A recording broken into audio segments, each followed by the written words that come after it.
How do we best define a good life? What attributes best describe a leader? Perhaps there are as many different definitions as the number of people we ask, but one thing is quite certain.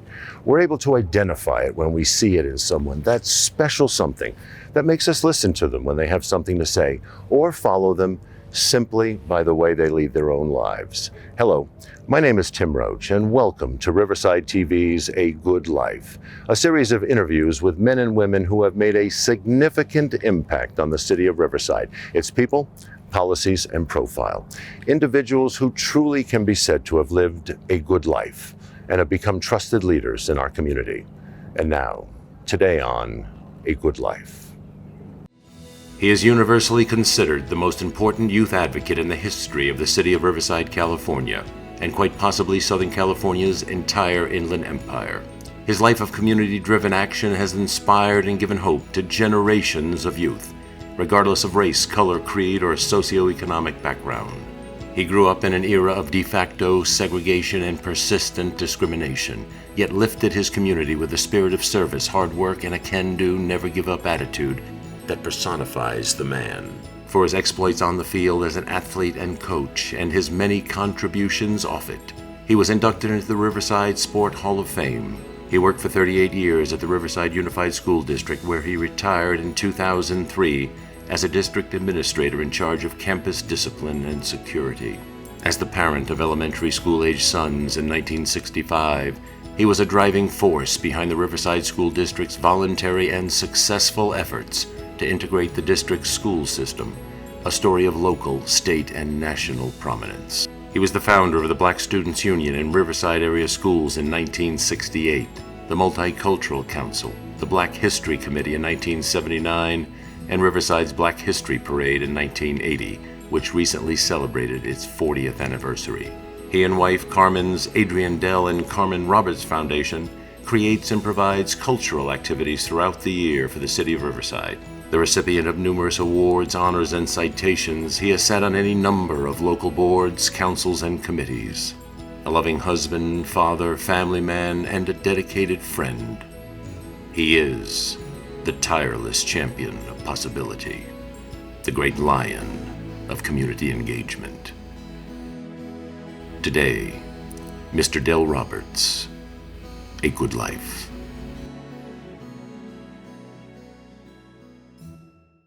Dell Roberts, welcome, sir, and thank you for being here. Thank you.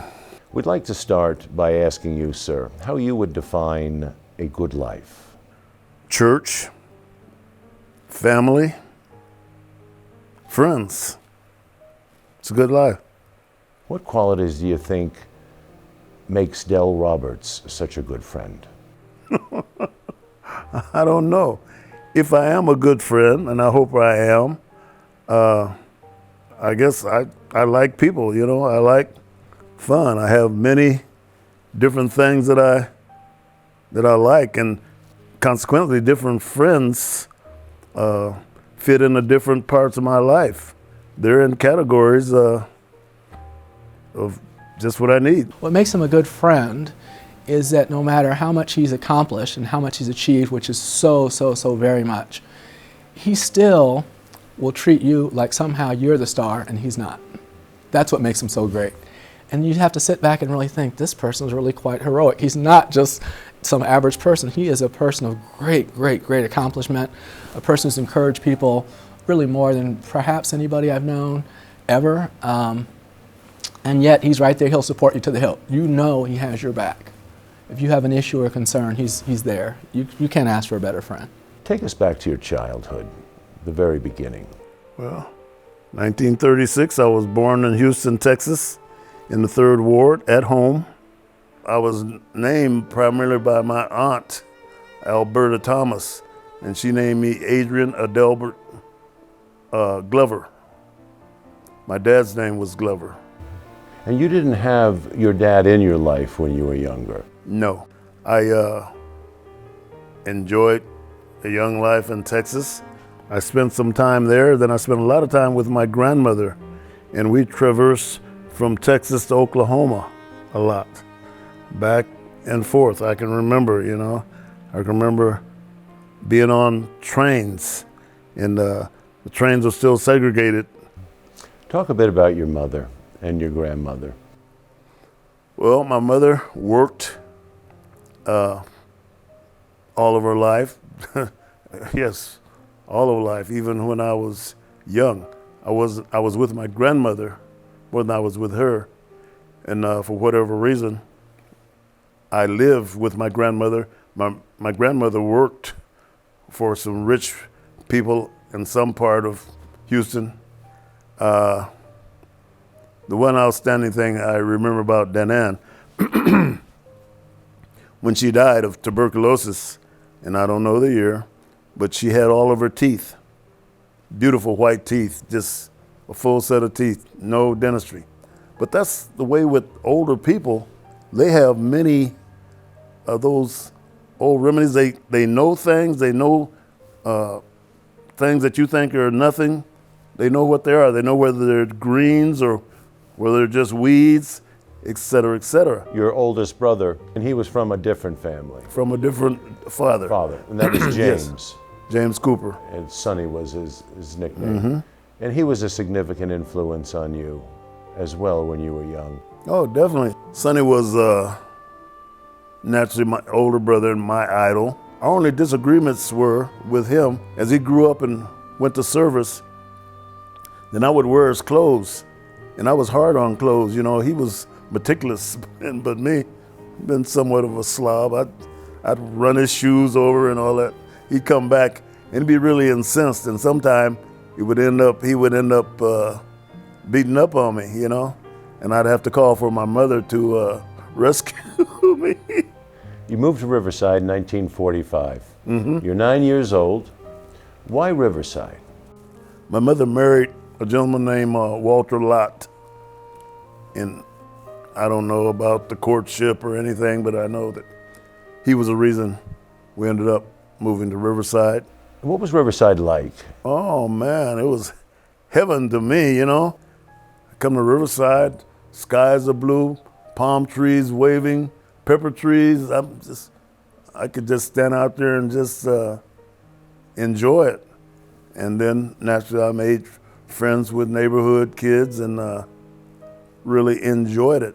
Riverside is a unique place. I don't think there's another place on the map that is located centrally like Riverside is. Hour and a half you can be in Los Angeles or at the beach. Hour you can be in the snow. Hour you can be in the desert.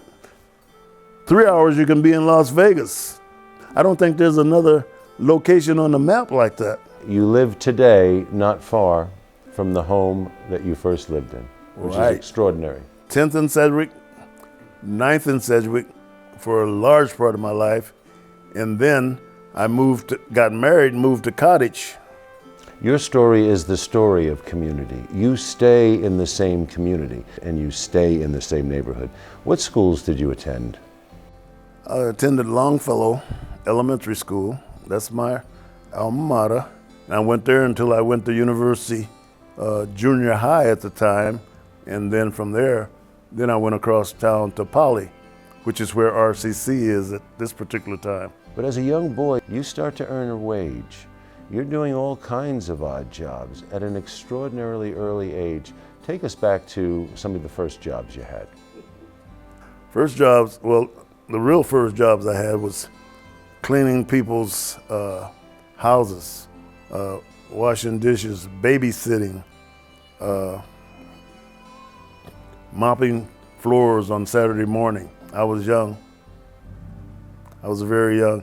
I did all that kind of stuff, and then I matriculated into collecting papers, bottles, cans, and I had a route. I would go and ladies would save stuff for me, you know, and I would go down to Bowman's recycling place on 8th Street, and they'd weigh it up and give me money for it. So you're working as a boy to earn money for the family, the start of a lifelong community servant role. You were quite an athlete at Poly High School. Did the athletic ability come natural to you? I think so. When I was at Poly, what did I do? I played football, ran track, and swam. You not only swam, you were a star diver on the team. You not only played football, but you were all county on the line. You were an accomplished athlete. Your athletic success made you quite well known in the East Side neighborhood. You were a mentor to other youths you were looked up to. Just talk about the East Side and the mix of people at that time. East Side was always a mix, much more so than it is now. But it was a good place to grow up. That was the East Side. It was a community. Park Avenue was a hub. There was restaurants, barbershops, pool halls, and multiples of all of these, eateries, one church on Park Avenue, one church a block away. Lincoln Park was a gathering place for people in the neighborhood. That's where you went. That's where you went for picnics. That's where you went just to eat supper, you know. There was always kids running, playing. Did you get into any trouble? Prior to that, I was just right on the edge of major trouble.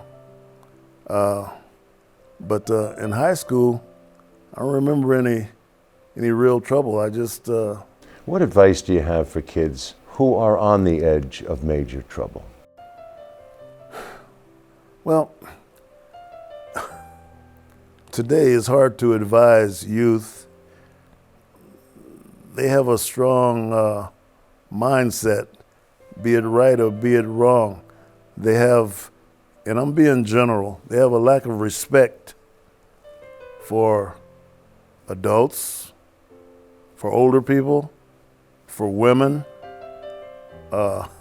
for each other, you know, and don't get me wrong.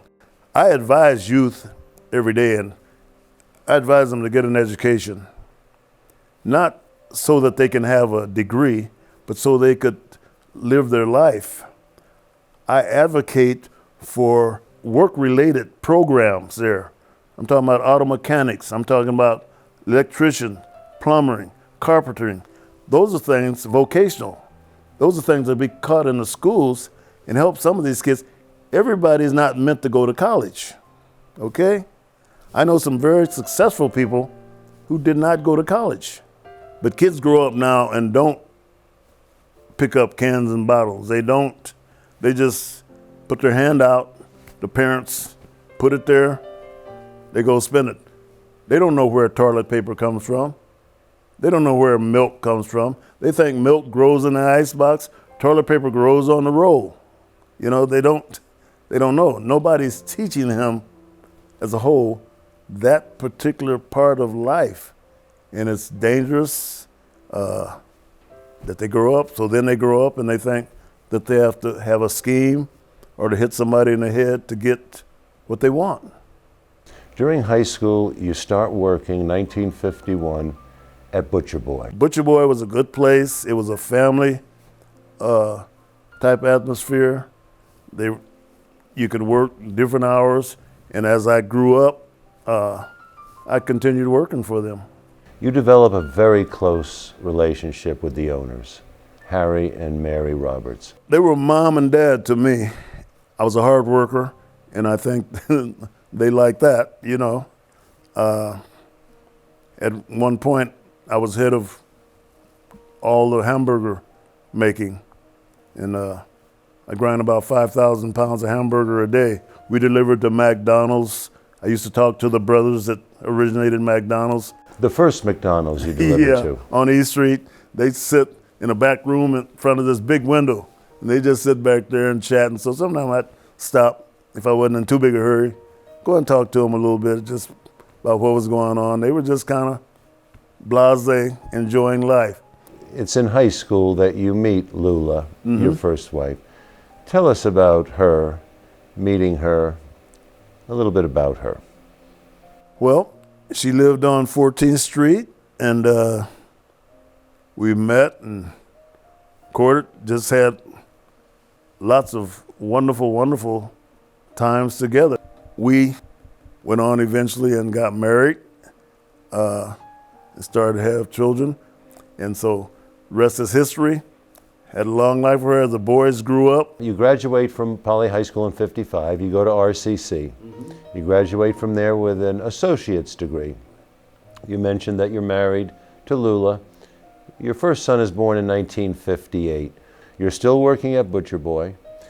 You get active at Lincoln Park again, this time teaching youth weightlifting, physical fitness. At first, I worked for Park and Rec, and they fought me on it. You know, it's a waste of time.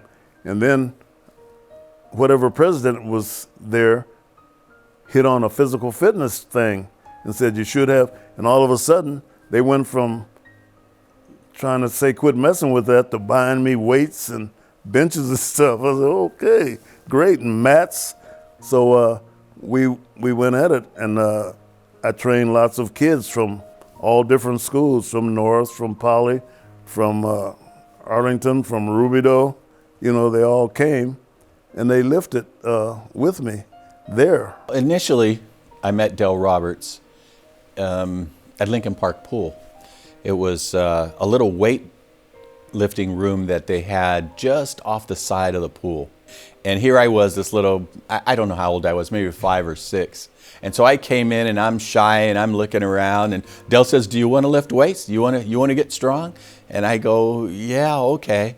So he sat me down on the bench press and had nothing but just the bar itself. But it worked for me. I was a part of it. I saw these, big, strong guys, and I knew that I could be that now. I knew that if I continued on, I could be that. This is 1960. The civil rights movement in America starts to pick up steam. It's a time of change. It's starting to happen. Were you active at all in the civil rights movement?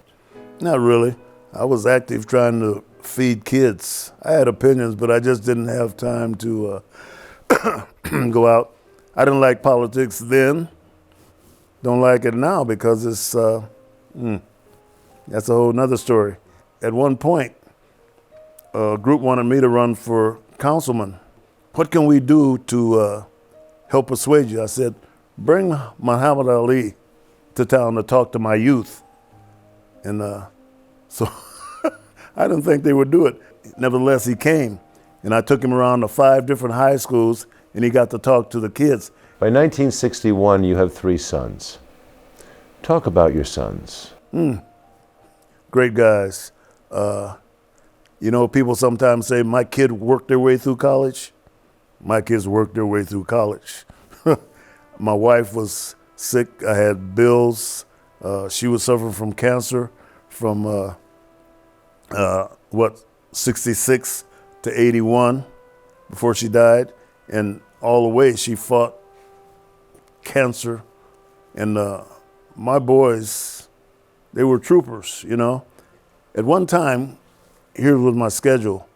I worked from 4 to 12 at Butcher Boy, basically. And then from 12 to 3, I was a campus supervisor at Poly. And then from 3 to 6, I was a football coach. And then from 6 to 10, I worked for Park and Recreation with a weightlifting program. And when I got to the coaching part, I would pick the kids up to get them off my wife, and they would be with me. 1965 rolls around. August 1965, we have the Watts riots. Your oldest son, Adrian, is about to start Lowell Elementary School. Just before school starts, in September 1965, the school is burned. That thing happened. It was horrific. The parents had decided, a group of them, that they weren't going to take it anymore. The school had burned, and they weren't going to build another school there, that they needed something, a relief from all of this. At the particular point, the only elementary school in the area was Irving. Irving was still standing. And so they talked about busing white kids in. And the white parents really kicked up a storm. No way, Jose, you're not busing our kids into the ghetto. So busing out was what happened. And my kids were bused primarily to Pachapa. And at Pachapa, the teachers, some of them, taught around the students. I went visited a classroom one day, and as soon as I entered the class, the level of activity rose. And so the teacher looked at me, and she said, "Those are bus children," meaning they don't know any better, you know.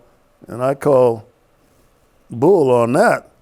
So what I did, I went to the office and took my child out of that class, put him in another class. I don't believe in segregation, but here's what I do believe in. I do believe in the community being able to get to their child. Now, some of these people on the east side, few of them, don't have automobiles. So if this child is sick or this child is in trouble, they can't get to them. And that's not good. They can't get to the PTA meetings. The kids can't stay after school and be involved in stuff. So they spend their life on the bus back and forth, which is not good. And they're bussed out to 7 different elementary schools off the east side as we speak today. The Lowell fire sets off a series of events that enables Riverside, California to be one of the first large cities in America to integrate schools without a court order and without violence. But there was angst and harsh conversation. Well, I'm here and these parents are really being ugly. Arthur Littleworth was superintendent of schools, I guess, or whatever at that time. He's sitting up there and he's taking major flack. So yes, I came to his, that's how we became friends. I came to his defense because I didn't approve of that. And till today, Arthur and I still remain friends, and he remembers that I was there to try to bring some sanity to it and tell him that he was trying to do the best he could under the circumstances. You mentioned Arthur Littleworth. He's another legendary figure in Riverside. He suffered a stroke in 2008 and is unable to communicate as well as he wants to. But he wanted to send a message to you. He communicated his thoughts to his wife, Peggy, and Peggy read a note from Arthur that we'd like you to see. And if you just look at the monitor here. Del, this message is for you from Arthur. I can remember well a day when I was president of the Riverside School Board in the turbulent times of the 1960s. It was early morning. I was in bed soundly asleep. The phone rang, waking me. It was Del Roberts. Wow. He was calling me about a racial problem at Poly High School. He said that he would handle it, but he wanted me to be aware of the problem. Early on, we had exchanged phone numbers with each other with the agreement that he would call me directly with anything I should know about the schools and the students. He was my eyes and ears on campus and an invaluable troubleshooter if that was necessary. Del shared my goal in using school integration to bind the Riverside community into one people. The immediate cause of Riverside's integration was the crisis that resulted from the 1965 Watts riots in Los Angeles, the ensuing fire at Lowell School in Riverside, and the subsequent black students' boycott of the Riverside schools. With dedicated work and prompt action by the school board and with the cooperation of the teachers, a plan was created to integrate the schools. Del Roberts, you helped with this process, and I received more than one phone call from you. Del, you were a strong influence on the youngsters at Poly High School. You kept order, but with a thoughtful and gentle approach. Del, the community, and I thank you for your help in our schools.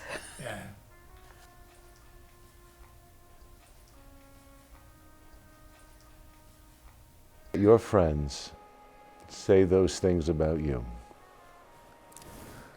It makes me feel happy and humble and proud that I was able to. My thing is that my wife sometimes tells me that I don't know who I know. And I don't really know what I do. I just I just do it. I enjoy people. I enjoy young people more. You know, some people have it and some don't. And I don't know that we can often define the it factor about what makes someone approachable, what engenders a sense of confidence in someone. I don't know what the it is. And there's something about him that kids feel, young people feel a level of confidence in his ability to maintain your confidentiality and give you sound, good advice. I don't know what that it factor is, but Dale certainly has it.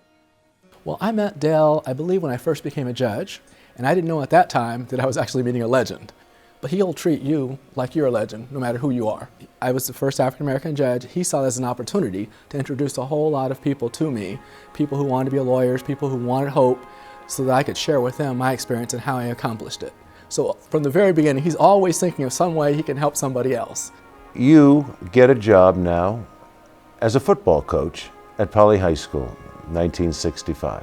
I was minding my own business when Coach Hammersmith recruited me. I coached football at Poly for about 20 years total. I was there through 5 different coaches, 5 different principals. I enjoyed working with kids, and we won some championships. I think coaching, if it's done properly, is one of the greatest teaching tools that there is, even more so than the classroom. You once famously said, if you're having trouble on campus, bring in a coach. Yes, yes. Simply because a coach, especially a good coach, he can get in the middle of a crowd and holler at a kid, "Jim!" And Jim will freeze. He'll stop what he's doing. If you take an English teacher out there and she says, "Jim," you know, get out of here. You know, he would, I've seen it. 1968, you're hired full-time at Poly High School. It's called Campus Aide, becomes campus supervisor. Tell us how the job at Poly High School came to be. Principal Dick Thorstead approached me and said, "I want you to come and work in the office." So I said, "I'll tell you what, if you can match what I make at Butcher Boy, coaching, Park and Rec, and campus supervision, if you can match those and financially, then I'll do it." So Ray Berry was the superintendent of schools at the time, really a sharp man. And he was in the background, I guess, orchestrating this. I said, so everything settled down and signed me up, and here we go. You take the job, you're in charge of discipline at Poly High School. In 1968, you also start the first Black Student Union at Poly High School. It will come to spread around the other high schools. Tell us about starting the Black Student Union. Difficult because at first the schools looked at it as something that was anti-school. And my big job was to convince them that it was not anti-school, it was pro-school. So I had to convince them that the BSU, what we would do is make the kids understand that this is their school. And I says, if I can get them to buy into this is their school, then they're less likely to tear it up because they have ownership. It was rough. People were against it for various reasons. They thought we were like the Panthers or something, But finally it spread and they got to understand. Now, it wasn't only the black student you were catering to at Poly High School. You started a multicultural committee. Council. Talk about that for a moment. I got the bright idea, let's put together a multicultural council. On this multicultural council will be blacks, whites, Chicanos, Chinese, anybody, all ethnicities on this campus, A students, F students, gangbangers, student body presidents, just a multicultural of the whole thing, okay? In fact, you took many of their children on their first trips away from the neighborhood to appreciate and understand what community is, not only the community they lived in, but other communities as well. It's because of Dale, actually, was my first trip to Sacramento. It was a United BSU conference in Sacramento, and I was the Southern Region President running for statewide president, and the statewide conference was here in Sacramento. And so I have Dale Roberts to thank for bringing me to my state's capital for the first time. 1970, you're promoted again, just 2 years after you're hired. Now you're special assistant to the principal in charge of discipline. You'll be at Poly High School from 70 to 89. I met Del years ago in the early 70s, but I had heard about Del when I was a young man growing up on the east side. And in early 1970s, I was asked to come to coach at Poly High School by the legendary coach Ben Hammersmith. And I started to realize that Del was special. He was the kind of coach that seemed to get the most out of young men. And I've looking back at Del and my experience with Del is that he was sincere and he was not a phony. He wasn't in it for himself, but to try to make the young man a better person and a better student. I guess when I really came to know Dale Roberts was when I went to Poly High School in 1971. He saw this kid that was running for sophomore class office that he didn't know. He didn't really have an idea who Craig Goodwin had come out to be, but he just captured me. And I think that from the time that I first started at Poly, that Dale actually became that figure for me that I relied on for almost everything. He saved lives. He made everything possible, that if you wanted to do it and you wanted to work hard enough to do it, you could get it done. It had impact both on me and fortunately on the people that I was talking to. But at home, Lula is getting sicker. Started out, she was having a blurred eyesight. A brain mass was displacing the fluid and causing the blurred eyesight. So they went in and removed it. They thought that they should put a plate because now they had removed a large part of her cranium and they wanted to put something in it to protect the brain. It didn't take. The body rejected it. So they had to go back in and remove it. As time goes on, the liver started to grow. They did a biopsy and found out it was cancerous. One day I came home to take her to the hospital.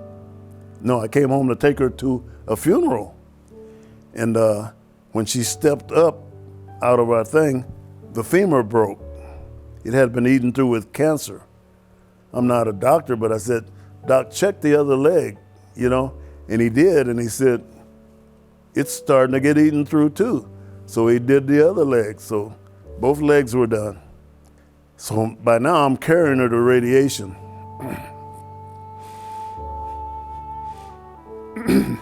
Took her to the doctor. The doctor on duty at Community Hospital knew me, and he came out after they got her settled in, put his arm around me.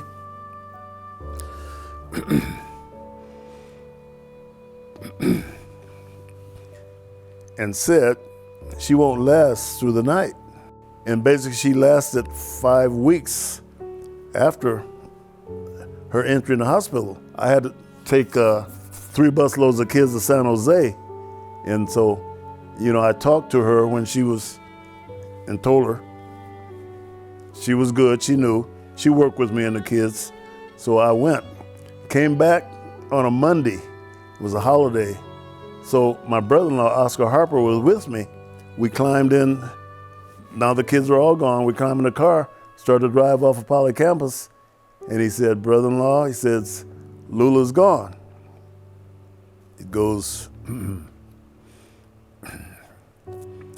back, I guess, to my raising and my mother and the strong belief in God, that, hey, whatever it is, it's not pleasant, but it's God's will. And you have to find a way to get through it. He and his 3 boys were able to get through it, I think, because they were strong. And they had support from the community, but it was sort of a payback to Del. that because of the way he treated many families in need emotionally, they were paying Del back to get him through that time. I remember that time very distinctly because he might have to leave practice. But he never carried it on his shoulder. You knew that it bothered him. He knew that he was hurting. You knew that he was lonely. But he was such a strong person within himself, and he passed that on to his boys, his 3 sons. In 1981, Lua dies. And through all these difficult times, your focus is not only on your wife and family, but you're still focused on your community. You're still focused on your kids. An extraordinary act of selflessness. I learned not to say to anybody is, I know how you feel.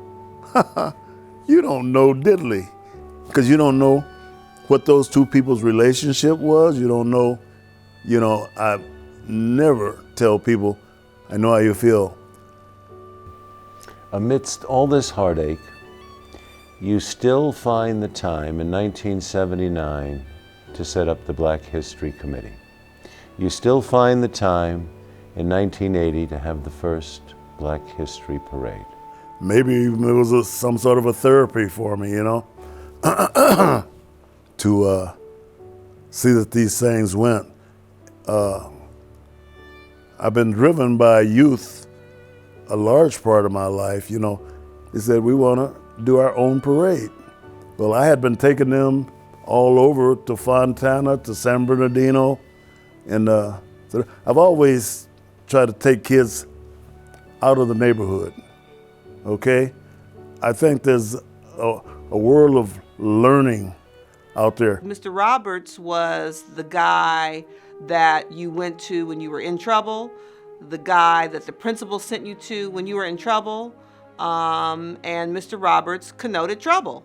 So I don't remember meeting him because I, of course, was never in trouble. But he was the BSU advisor, and so I got active in BSU. I'm not sure if it was my freshman or sophomore year. And so that was my orientation with Dale Roberts. But I knew him because he was the go-to for all things Black Students Union. Tell us how you got involved with the NAACP in the mid-60s originally. Well, I was minding my own business. A lady named Barbara said, would you please come and help me with the youth group? Okay, why not? I could do that. So I went to the meeting at the Community Settlement House. The kids were there. She wasn't there, but we went on with the meeting. She never showed up again. You just took over. Yeah, no, it took me over. I have a firm belief that any kid, any youth can do better. And I expect them to do better. And I think that they know that I expect them to do better. And whether they do or not, it's in their mind. Because I've had them come back to me and say, thank you, Mr. Roberts. And I said, thank you for what, And they'll explain to me what it was that I didn't even know that I had did. He's the legend.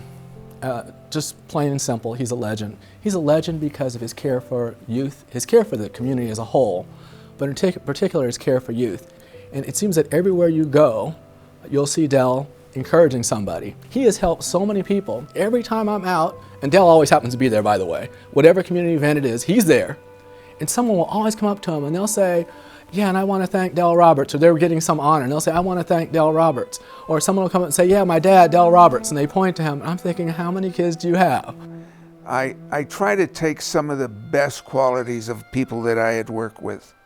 And some of those qualities I took from Del. And that I was not going to be a phony, I was going to be up front. The ethnic or color of a student or a player didn't make any difference to me. I was there to try to get the young person through school, and I learned that from Del. Treat them with respect, give them an out, and help them.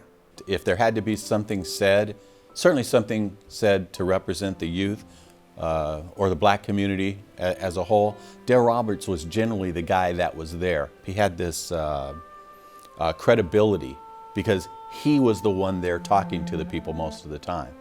I respect kids, and I think that for the most part, they return that respect to me. 1987 or so, you meet your second wife, Carmen, a bright light at the end of the tunnel. Talk about meeting Carmen and what she has represented to you. Carmen, I don't know what year it was that she came to the Black History Month committee. We got to know each other, good moods, bad moods, disagreements. After a meeting sometime, a gentleman who's a pastor, Reverend Jenkins, who was a school teacher at Poly at the time, he was on the committee, and a good friend of hers, the four of us go to Marie Callender's and have pie after the meetings. I was just happy being single. Well, all this time, my mother was not happy with that, me being a single person. She thought that I should be married. Carmen and I picked up some sort of relationship where, in fact, I would come home from work. I left Poly sometime 9 o'clock at night, and I would call her up, say, let's take a ride on my motorcycle. So she said, okay, I'll put on some jeans, and away we would go. We'd go up Box Spring and come back down. That was good enough for me to kind of loosen up. I called her up and said, hey, how about let's go into a movie? So we went, and it was on after that. And at some point, I told her we should get married. And we did, and I've been blessed. I met Dale on the Black History Month committee for Riverside. I had a friend. His name is Edward Jenkins. And so Jenkins is like, well, you're single and he's single. It's like, okay, and? So we kind of started going to eat pie and dessert after the meetings, okay? And so that's how this conversation started between Dale and I. I'm thankful to God each day.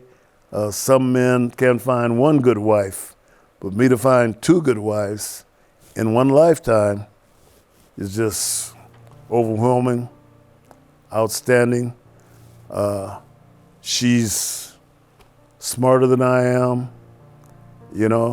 she picks up the slack. I was never against marriage, another marriage, but I did not think that I could find a woman who would put up with people calling me at 1 in the morning, 2 in the morning, late at night, people coming by, and some of them right now, she won't open the door for them, because they're not very reputable, but they know where I am. So, beside every great man is a great woman. And Carmen and Dale have always been on a real interesting parallel track in terms of their commitment to Riverside, their commitment to Black history, the Black History Parade, and just all things Riverside oriented. They not only share an amazing love and bond to each other, but they share their life's work. And I don't know many couples that have that opportunity. And Carmen, we tip our hat to you as well for keeping Dale strong and happy and committed to the work that you both now do together. In 1989, you're promoted again, this time out of Poly High School to district offices to be in charge of discipline, period. And security. What was the challenge there? A big position. I had 64 campus supervisors under my watch, and to get them trained, and that's why I'm not comfortable with what happens now. What I did is every campus supervisor that was hired, I interviewed them, knee to knee. Okay, I want to look in your face. I want you to talk to me. I want to see if you care about kids. If you don't, I'm not going to hire you. and it's not done that way now. I want people who love kids, because I want to see, in Riverside, I think all the kids are mine. I don't care what school, what color. I think they're all mine, and I treat them like that. I think Dell is a man for all people. You know, if whose ever child has a problem, you know, he's going to try to help them. Yeah. People call all the time with issues, you know, school district issues, whatever, and they just want him to try to help them, you know. Every community, every school, and every student should have a Dale Roberts in their life.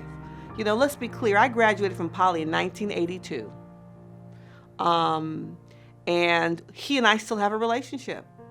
I still am impacted and remember the opportunities and life lessons that Dale helped expose me to.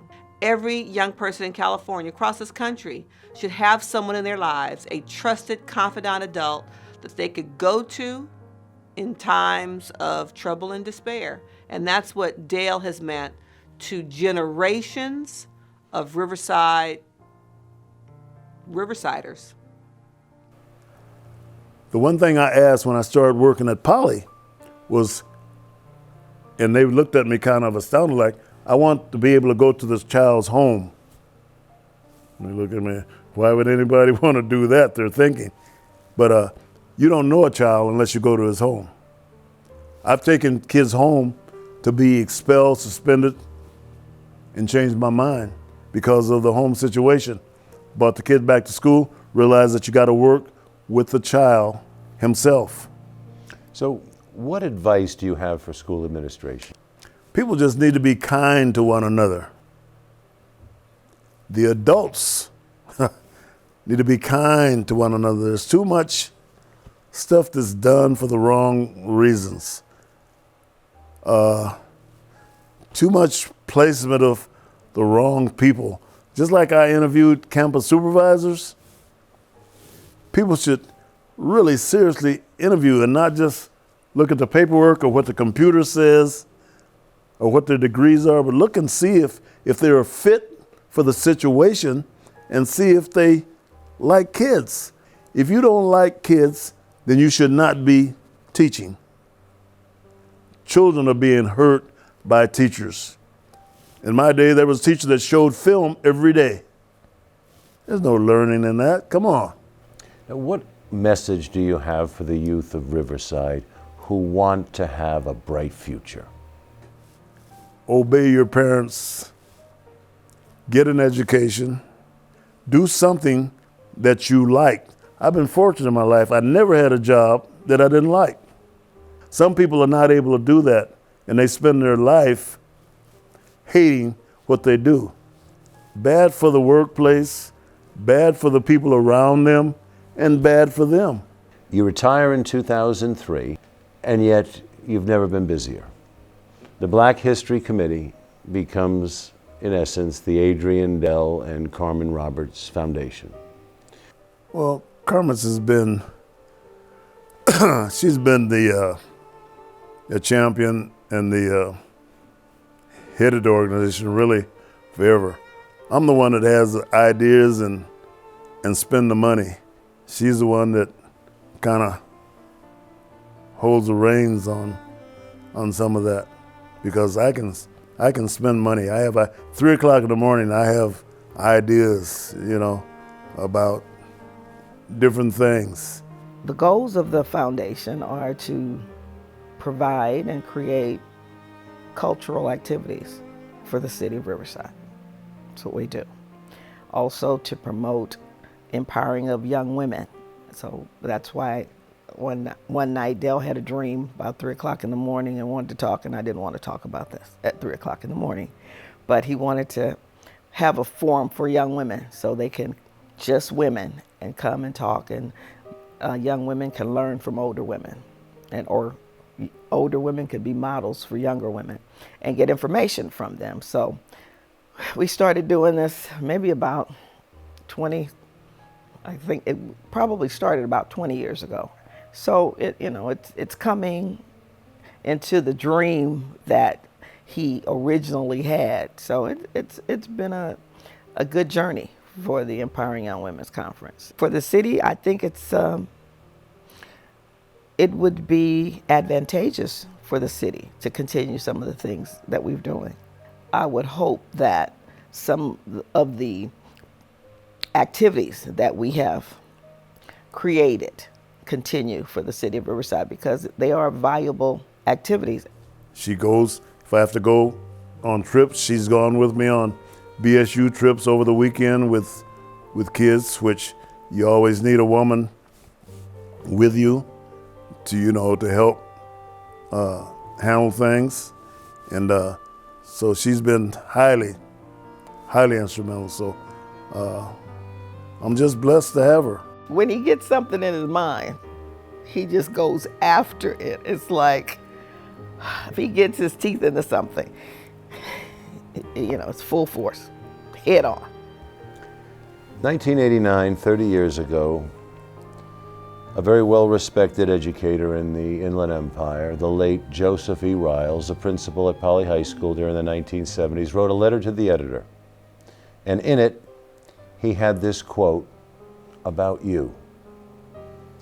"A man can preach a better sermon with his example than his lips. And Dell Roberts has, through his example and good works, converted more young people to good citizenship and service to their school and community than any man I know.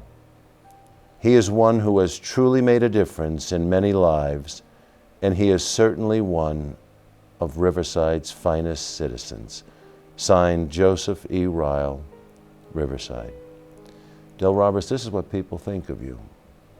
I'm overwhelmed because, like I said, I do what I do. When I get awards, sometimes I just say, why am I getting this award? I enjoyed what I was doing. I've enjoyed. His legacy is one of encouraging people who maybe thought they couldn't be all they wanted to be. Maybe they couldn't dream of those great dreams that we all want to aspire to, but he told them they could. So when you look at that legacy and you think how many lives he's impacted, and working in the criminal justice system as I have, how many people maybe didn't go that way because Dell Roberts told them there was a better way and that they could be whatever they wanted to be. His legacy is tremendous. A lot of what you trained me in as I came up through the years is still a significant part of my life. The things that I do with my kids and now my grandkids, I sometimes see flashes of Dell Roberts and say, that's what he would have said. I don't think he understands the impact that he's had. And that's probably one of his treasures, is not to ever recognize just how great a man that he is. And hopefully will continue to be forever and ever. There are countless young people in Riverside and beyond whose lives you've touched in a meaningful and profound way. You helped me identify a space for myself where I could learn and grow and thrive. You have, throughout the course of your life, been an amazing son and product of Riverside, and Riverside owes you a great, great deal of thanks.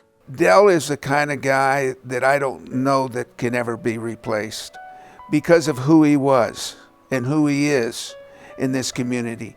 I want you to know, Dell, how much I love you and that I care, and how much you've taught me in raising my 7 children. But you've taught me more than I can ever thank you. And I just want to thank you and your family for being there for me. Thanks, Dell. We close by thanking you, first of all. You are universally considered the most important youth advocate in the history of the city of Riverside, and perhaps in all of Southern California's Inland Empire. You have inspired and given hope to generations of youth, regardless of their race, color, creed, or socioeconomic background. You are the tireless champion of possibility. You are, sir, the great lion of community engagement. And it's been our pleasure, and we thank you. Thank you. Del Roberts, A Good Life Indeed. Thank you.